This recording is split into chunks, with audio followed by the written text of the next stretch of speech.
Muy buenas tardes a todos. Ya veo que están con hambre ya. Casi ni pueden contestar ustedes. Bueno, yo entiendo.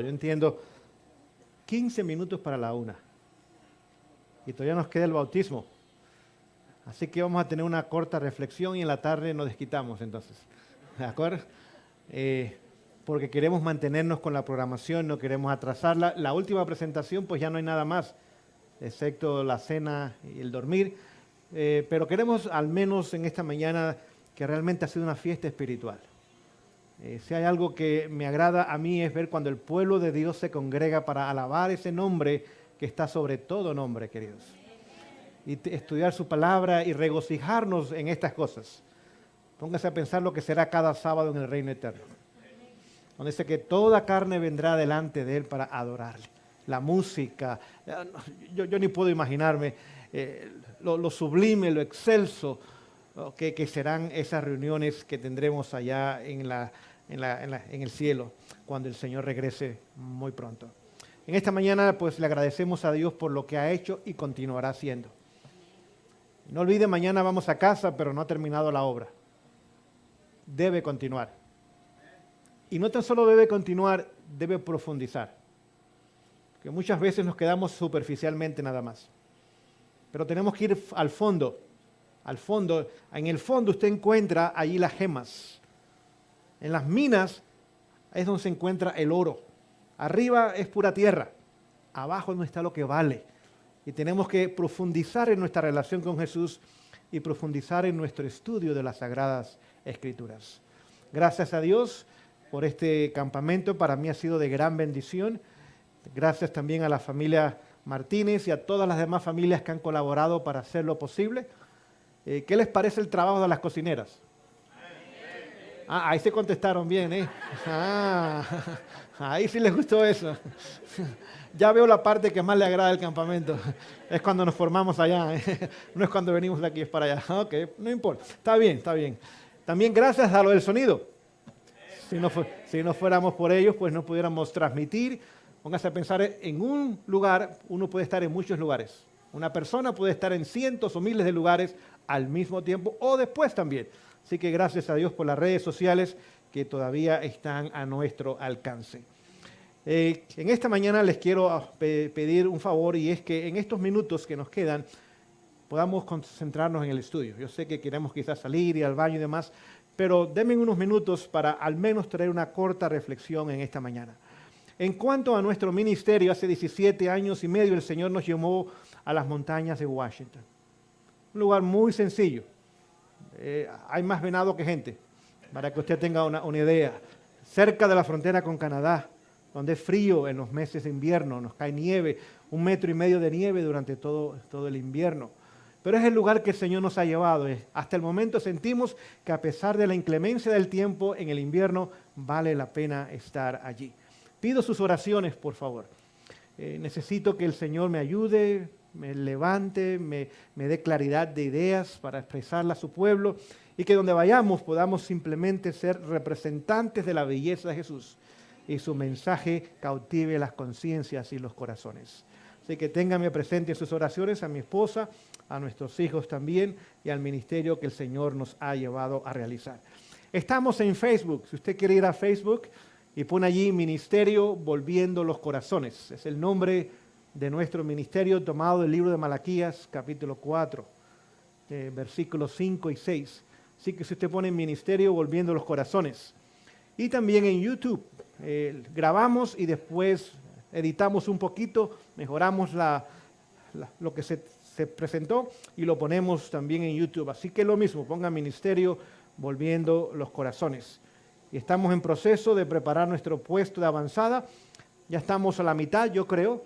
Así que manténganos en sus oraciones. A medida que el Señor nos da recursos, podemos avanzar. Y nuestro plan es que cuanto antes podamos tener este lugar listo y durante todo el año mantenernos activos desde aquel puesto de avanzada a través de las redes sociales, dando clases, capacitando, permitiéndole a las familias ir por 1 o 2 semanas y comenzar a tener un gusto de lo que es experimentar el plan de Dios en el campo. Así que por favor, ténganos en sus oraciones. En esta mañana, antes de la presentación, quiero recordarles 2 cosas. ¿Están anotando? ¿Necesitan la información? Es Ministerio Volviendo los Corazones. Este mes está lleno de eventos importantes. En 2 sábados más es el 22 de octubre. No sé si eso le trae algo a su mente. Estaremos, no sé cuál es la palabra correcta, si es celebrando o llorando, 178 años del chasco, donde Jesús ahora pasa al lugar santísimo para hacer su última obra y pronto ha de terminar. Vivimos en tiempos muy solemnes y yo quiero dejarles tarea. Hay 2 capítulos en el libro Conflicto de los Siglos. Uno se llama El Juicio Investigador, otro se llama Jesús nuestro Juez. Usted puede leer ambos capítulos, despacio, y trate de desglosar todo el contenido que usted encuentre allí. Muy importante la obra que Jesús realiza hoy día. El 31 de este mes es otro aniversario del inicio de la Reforma. 31 de octubre del año 1517. Allá en la iglesia de Wittenberg, en sus puertas se pusieron 95 tesis desafiando el sistema papal, el sistema de obras para salvación y presentando la salvación en Cristo Jesús. Así que estos 2 eventos son muy importantes. En el mes de octubre también adoptamos el nombre adventista del 7º día. Ese nombre es un reproche al mundo evangélico o al mundo protestante apóstata por haber rechazado el mensaje de origen celestial. Ahí nuestro nombre adventista, advenimiento, y también 7º día en referencia al sábado. El mundo evangélico no cree en ninguna de estas 2 cosas. Aunque cree en la venida de Jesús, primero cree en el rapto, y es lo que están enseñando hoy día. El rapto secreto. Y es tan secreto que ni está en la Biblia y Dios no sabe de él. Póngase a pensar cuán secreto es ese rapto.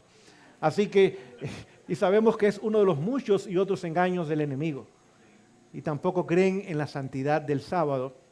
Han seguido este hijo del papado, que es el domingo, que es un sábado espurio, falso.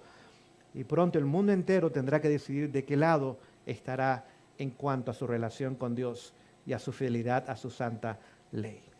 Muy bien, vamos en esta mañana a estudiar una frase o una declaración del Espíritu de Profecía.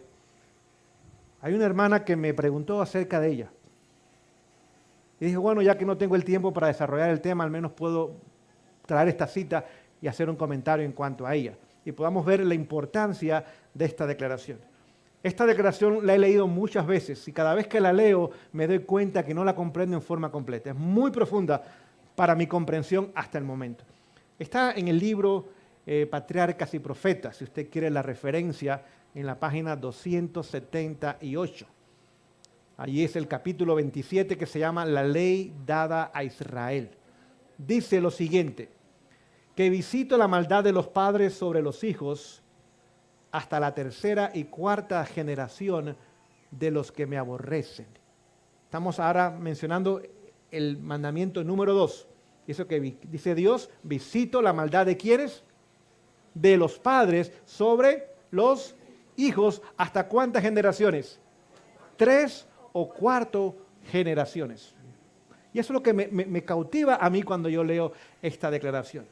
Dice, es inevitable. ¿Qué significa esa palabra inevitable? No se puede evitar. Es inevitable que los hijos sufran las consecuencias de la maldad de sus padres. Hay muchas declaraciones que seriamente me han puesto a pensar a mí. Pero no son castigados por la culpa de sus padres. O al menos que sean participantes de los pecados de estos.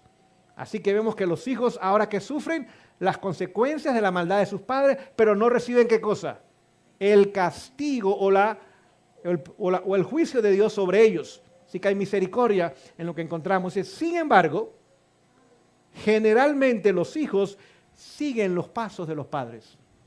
Ahora nos damos cuenta por qué suceden cosas que a veces no nos explicamos. Así que generalmente, ¿qué hacen los hijos? Siguen los pasos de los padres. Por la herencia y por el ejemplo. ¿Qué 2 factores? El ADN. Ahí nadie lo puede evitar.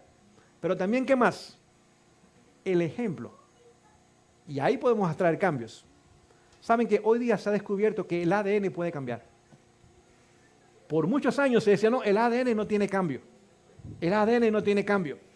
Y el ADN es lo que nos hace lo que somos. Es la entidad del ser humano. Nuestro tamaño, el color del cabello, los ojos, todo lo que tiene que ver con el ser humano viene en el ADN. Y si usted estira su ADN, llegaría casi a la luna.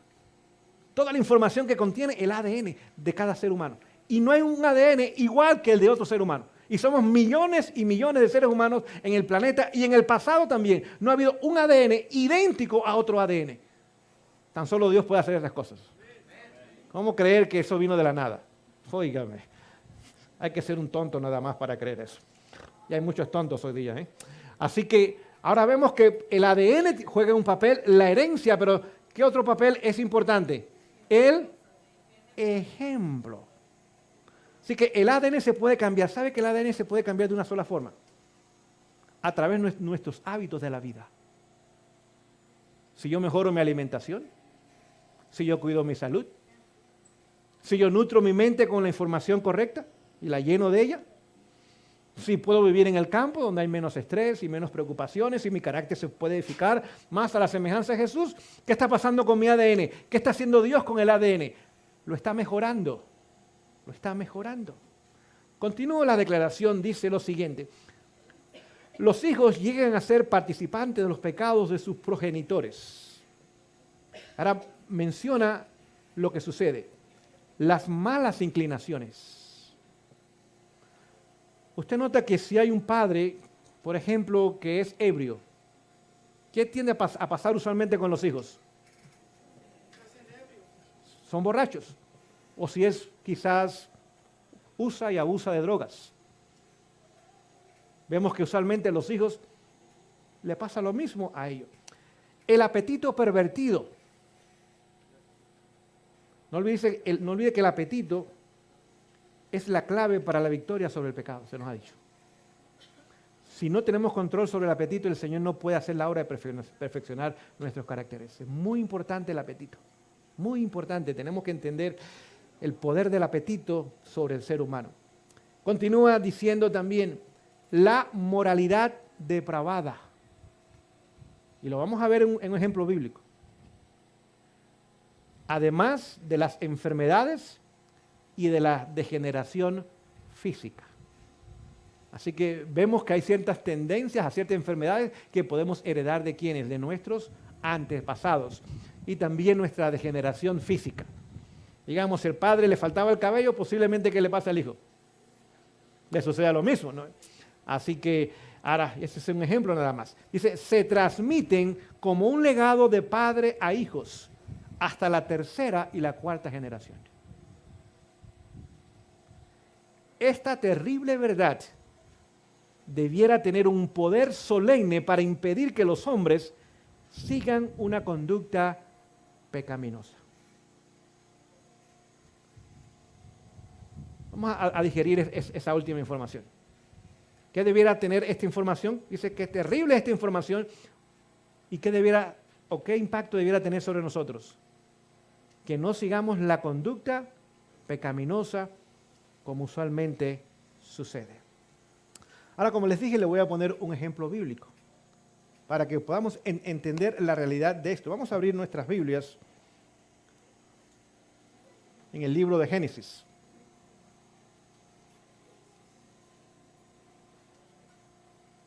Capítulo 5. Génesis capítulo 5. Es más, quizás les puedo dar dos ejemplos bíblicos. Y ustedes lo conocen muy bien. Génesis capítulo 5.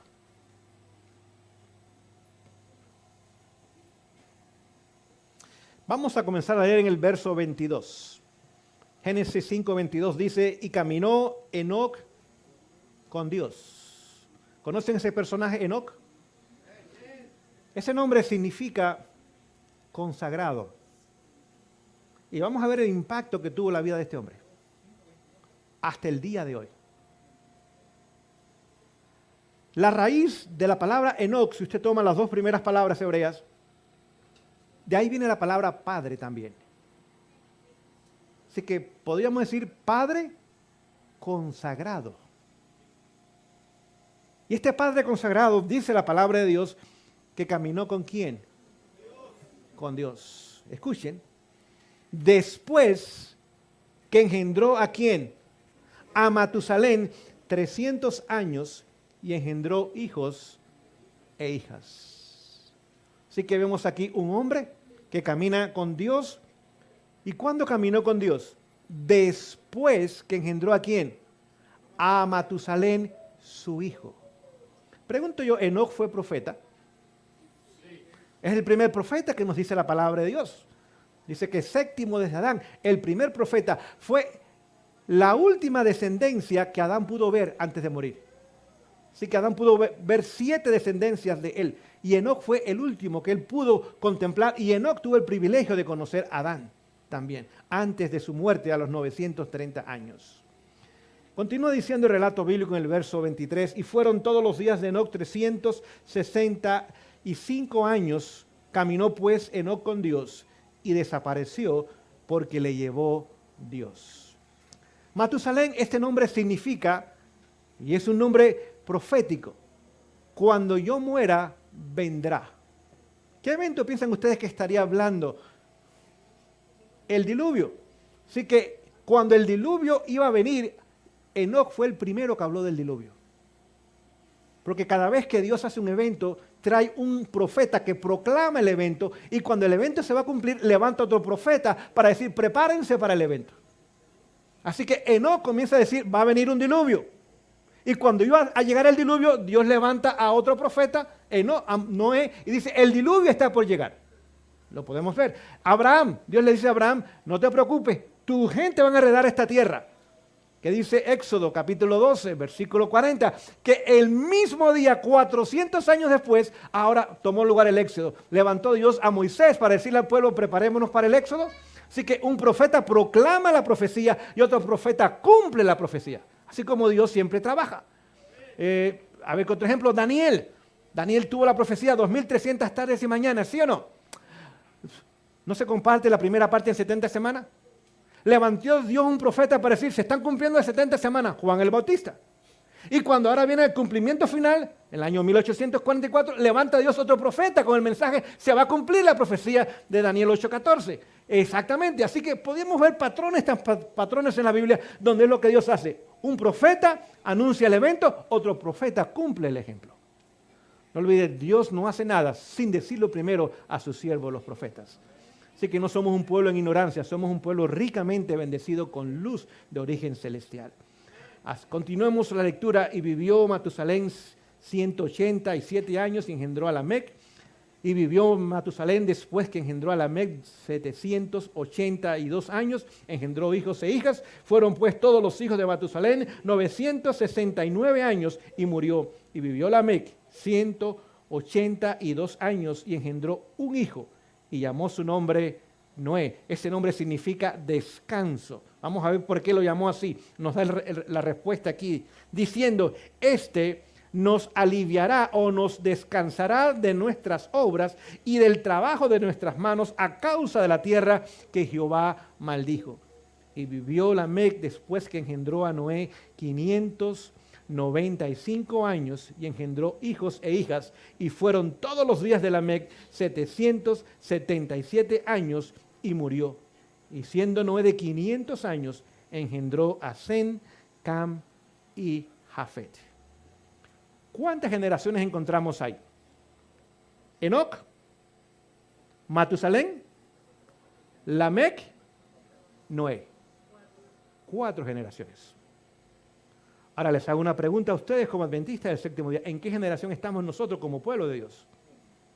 En la 4ª generación. Bíblicamente una generación son 40 años. No olvide que Dios le dijo a Moisés, esta generación no va a entrar en la tierra prometida. ¿Y cuántos años estuvieron en la tierra? En el desierto. 40 años. Así que bíblicamente una generación está compuesta de ¿cuánto? 40 años. Si usted toma del momento que fuimos establecidos y organizados, año 1863, y pone 40, 40, 40 y 40, son 4 generaciones, llegaríamos al año 2023. El próximo año se cumple. Próximo año se cumple. cosas que deben llamar nuestra atención. Así que ahora continúo la lectura. 4 generaciones. Pregunto yo, ¿la vida de Noé impactó a las 3 siguientes generaciones? Sí. ¿La vida de Matusalén impactó a las demás generaciones que vinieron? Sí. ¿Saben ustedes que Matusalén ayudó a su hijo o a su nieto Noé a construir el arca? Fue su mano derecha, se nos dice. Y murió 10 días antes del diluvio. Pónganse a pensar, cuando Noé ahora tiene que enterrar a su bisabuelo, y la gente venía, no olvide, este hombre había vivido casi 1000 años, 969 años. ¿Era conocido en sus días? Muy conocido. Ahora, cuando Noé tuvo el servicio fúnebre, dice, bueno, mi abuelo o mi bisabuelo, cuando yo muera vendrá. Y el arca ya está terminada. Es decir, Dios permitió la muerte de Matusalén en el momento que mayor impacto podía tener para el mundo antediluviano. Era una evidencia de que estaba por llegar, ¿qué cosa? El diluvio. El diluvio.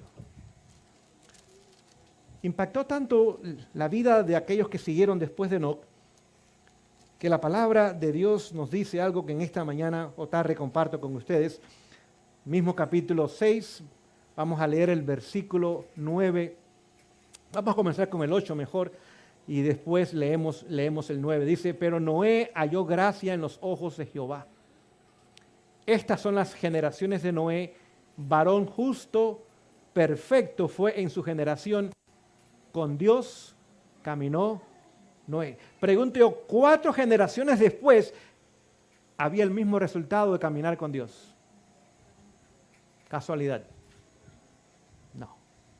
El impacto de aquel profeta, antes de ser llevado al cielo, vivió 365 años, más la educación recibida a sus hijos, nietos y bisnietos. Noé no conoció a Enoc. Ya Enoc estaba en el cielo cuando nació Noé. Pero el impacto de las generaciones que siguieron, del ADN que pasó a ellos, más el ejemplo de su vida, hizo que su bisnieto, que no lo conoció a él en persona, tuviera la misma experiencia espiritual que tuvo Enoc. La Biblia tan solo habla de 2 hombres que caminaron con Dios, Enoc y Noé. Es más, acabamos de leer que era un hombre perfecto. Y era un hombre justo. Tan solo la justicia de Jesús nos puede hacer justo. Y la obra del Espíritu en nosotros puede ayudarnos a alcanzar la perfección de carácter.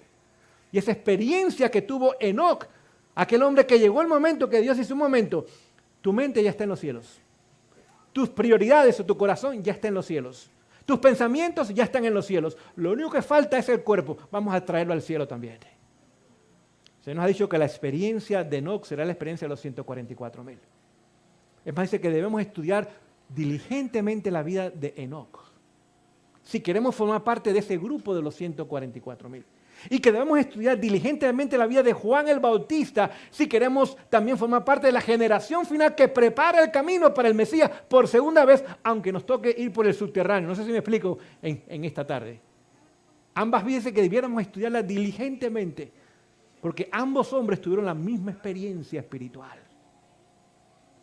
Ahora vemos el ejemplo de Enoc impactando 4 generaciones después. Pregunto, ¿el mundo antediluviano era un mundo perfecto y santo? Dice que el pensamiento de ellos, de todos ellos, era de continuo al mal. Pero Noé marchaba al tono de otra música. Mientras el mundo en su gran mayoría iba en una dirección, Noé iba exactamente en la dirección opuesta. Es más, puede leer el capítulo en Patriarcas y Profetas, el diluvio. Y ahí habla toda la experiencia de Noé. Hay 7 puntos que usted debe sacar de ese capítulo. Hay un tema entero que tengo de la experiencia de Enoc y cómo debe ser nuestra experiencia, porque Noé, simboliza el pueblo de Dios que pasará el tiempo de angustia y ahora llegará a la tierra prometida.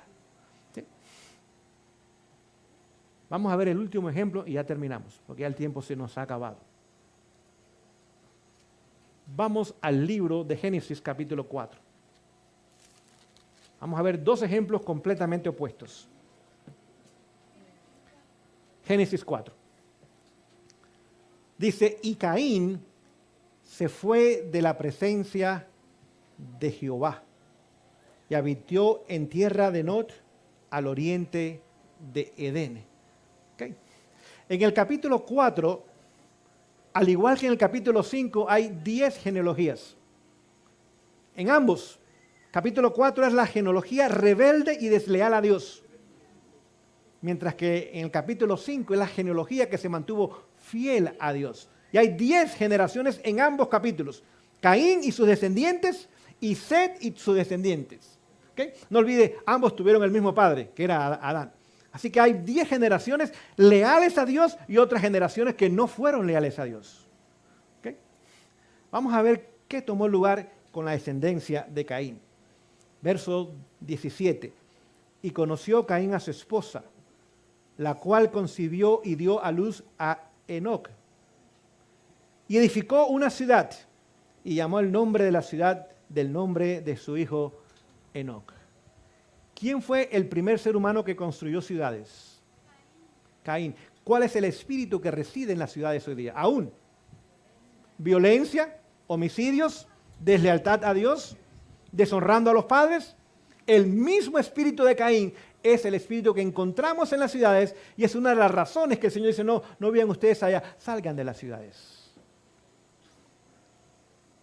Vamos a continuar la lectura, capítulo 4, verso 19. Y tomó para sí Lamec 2 esposas. ¿Qué descendencia es la que comienza ahora a propagar la idea de la poligamia o que un hombre puede tener más de una mujer? ¿Descendientes de quién? Comenzamos a notar la diferencia entre las dos descendencias. Así que ahora había poligamia o infidelidad en el vínculo matrimonial. Un hombre podía tener 1, 2 o 3 o 4 mujeres a su gusto. Ahora, ¿descendientes de quién? De Caín. Continúo la lectura. El nombre de una fue Ada. ¿Qué simboliza Ada? Simboliza joyas. ¿Quiénes usan joyas? La descendencia de Caín.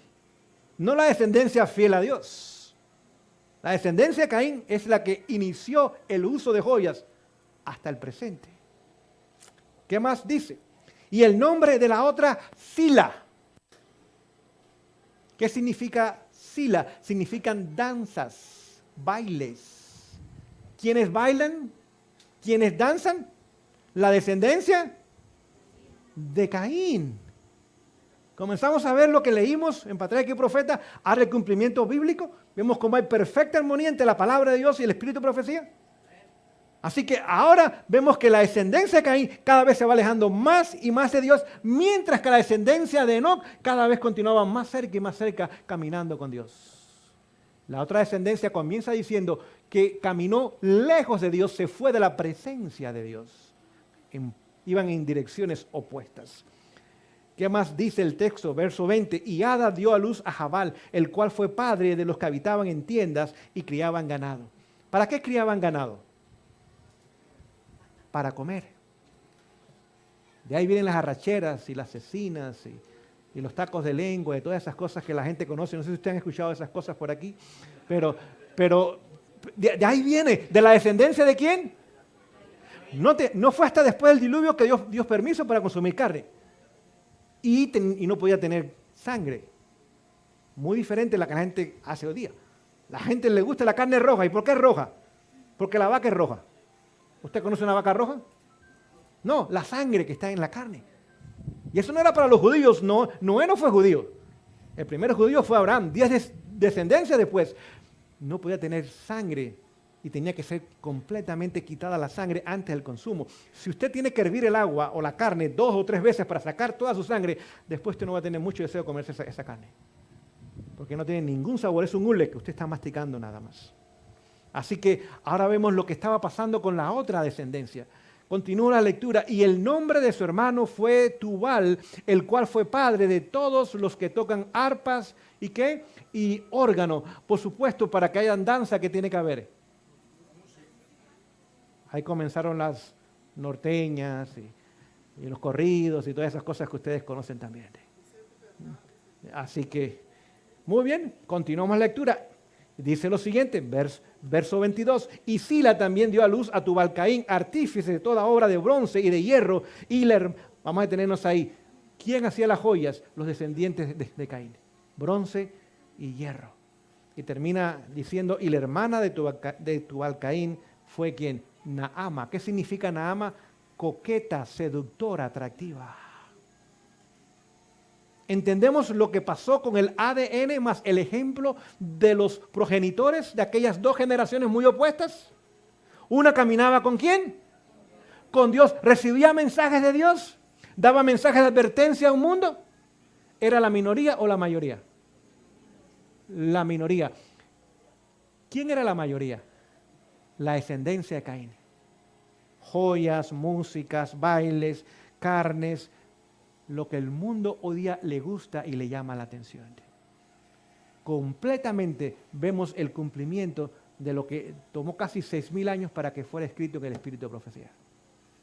Es decir, lo que usted y yo somos hoy día es el resultado de 3 o 4 generaciones atrás. Ni aquellos que no conocimos nos han impactado con su ADN y con su ejemplo. Y lo que usted y yo hoy día estamos haciendo impacta 3 y 4 generaciones.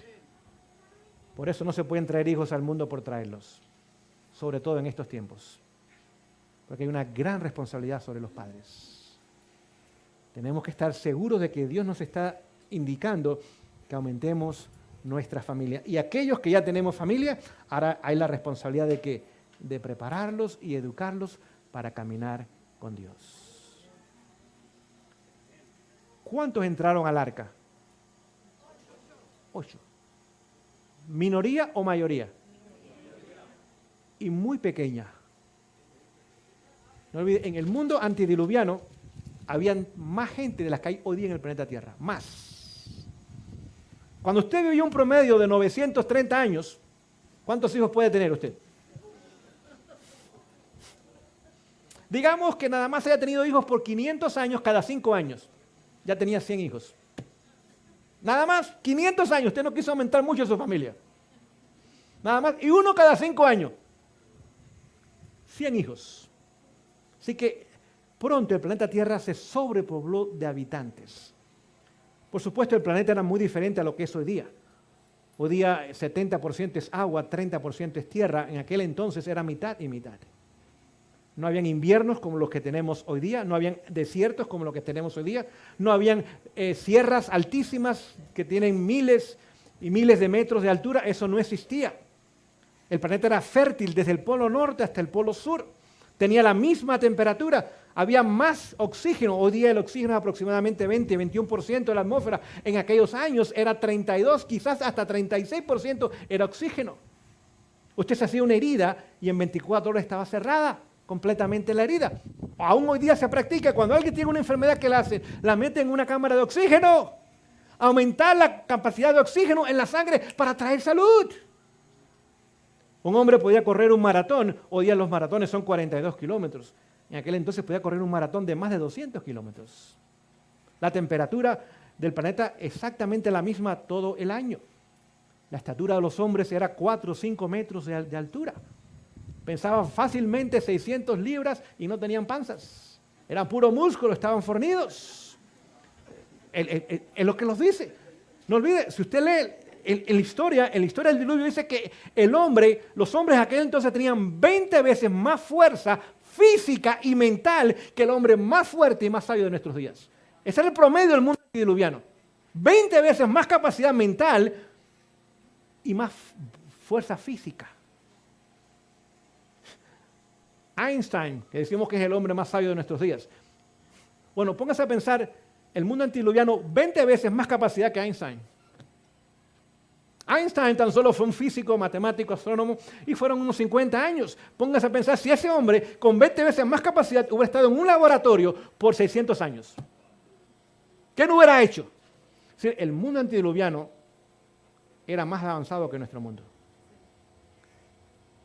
Era tan avanzado que no tenían escritura.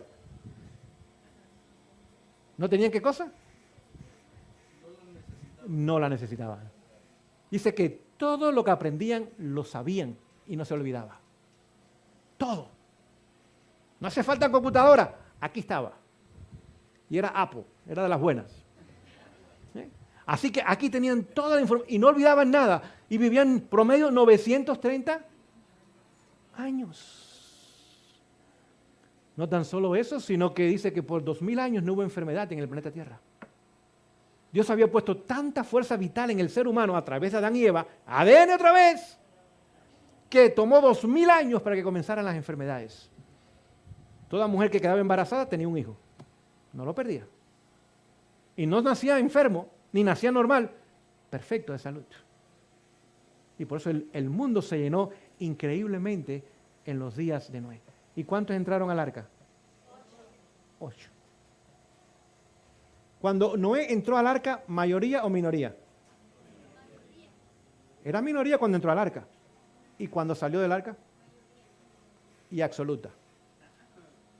¿Me explico? Pasará lo mismo al final de la historia. Llegará un momento que los fieles son mayoría absoluta en el planeta Tierra y en el universo. Sí. En el momento que somos minoría, pero llegará el momento que seremos mayoría. Queridos, que podamos entender la importancia de nuestro testimonio y el impacto que tiene 3 y 4 generaciones.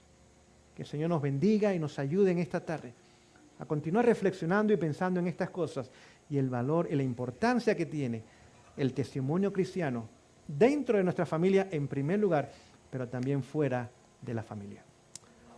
Vamos a orar y después de la oración tenemos que ir en esta dirección donde va a ser el bautismo y en unos minutos estaremos allí mientras este servidor y la hermana que se va a bautizar nos cambiamos y después entonces iremos a la parte de donde ya sabemos que nos agrada ir y allá nos están esperando con el pozole y otras cositas que han preparado buenas para nosotros.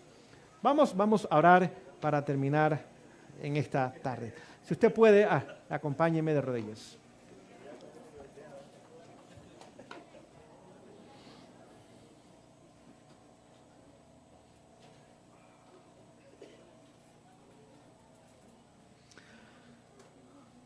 Amoroso Padre Celestial, te agradecemos que en esta mañana y tarde ya nos has acompañado en nuestras actividades.